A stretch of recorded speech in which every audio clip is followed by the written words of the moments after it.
I will be doing my presentation on income inequality within college education and how this affects the process of emerging adulthood. For many people, going to college is one of the big first steps in becoming an adult.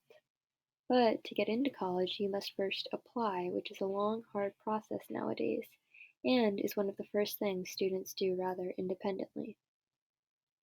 Although, people who have a higher income can pay for assistance or attend a school where they help you walk through the application process, and people with a lower income usually have to figure it out for themselves. While parents do tend help to pay for applications, their help in completing them is pretty minimal. But people who have a larger budget to apply to a wider variety of schools have a higher chance of being accepted to colleges than people who have limited means when paying for applications. A large part of the application that schools look at nowadays are SAT and ACT scores, in which people who have the money to receive private or extra tutoring usually score much higher than people who go in and prepared for these tests, which also leads people with a higher income a wider variety of colleges to look at and choose from. There are many other small factors such as visiting colleges and applying for scholarships that are much more accessible to people who have a large budget while looking for the school that will hopefully give them a career in the future.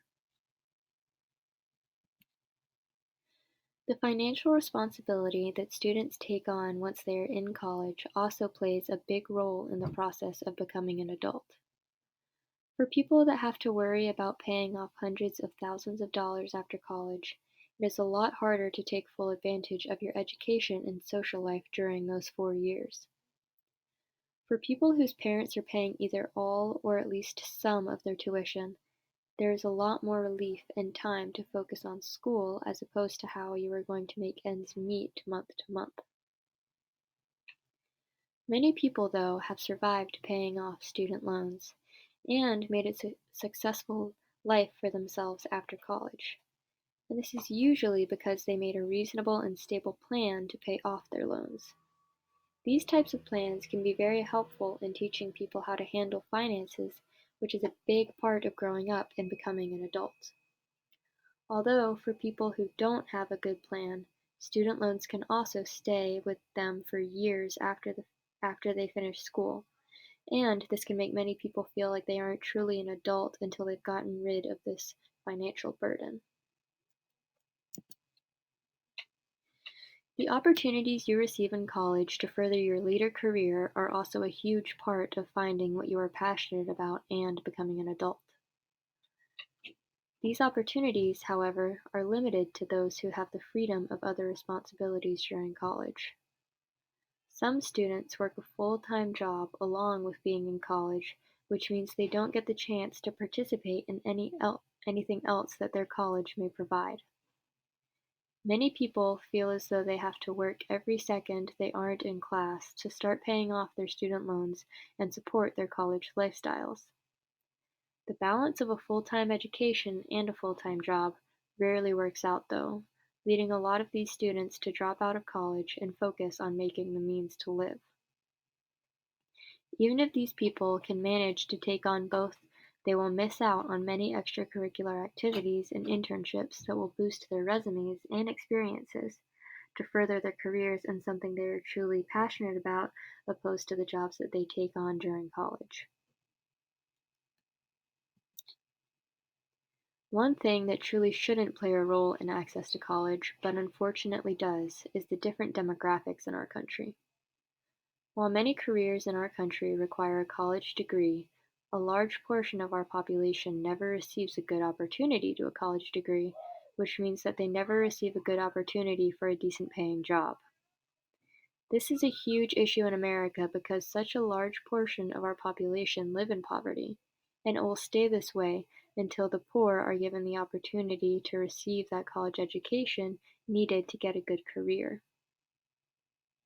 So many things take part in the demographic divide as well, such as race, where you live, your high school education, your parents' education, and many more factors that give people unequal opportunity for success.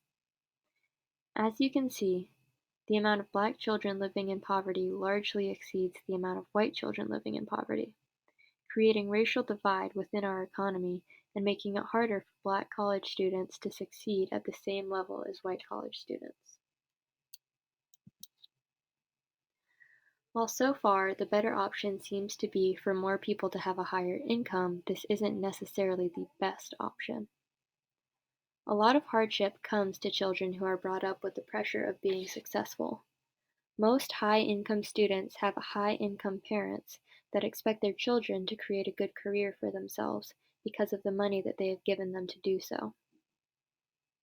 When these students get into college and struggle to succeed, this can be very stressful and exhausting for their mental health.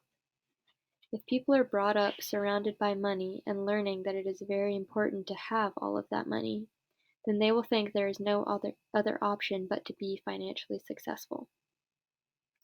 While many people do live in poverty in America, they could still be happy, which some say is more important in adulthood than being a part of this wealthy class. Unfortunately, the most common American culture tends to value money a lot higher than happiness, so many people will never stop chasing that wealth. Overall, many of the processes that this country says play a huge role in becoming an adult are affected by income, which is usually out of that person's control.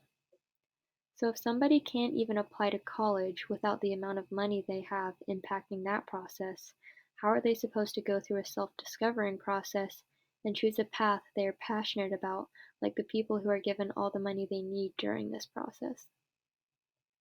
The average American dream lifestyle is unachievable without a college degree or a good career, and in order to get those things, you must have a high income.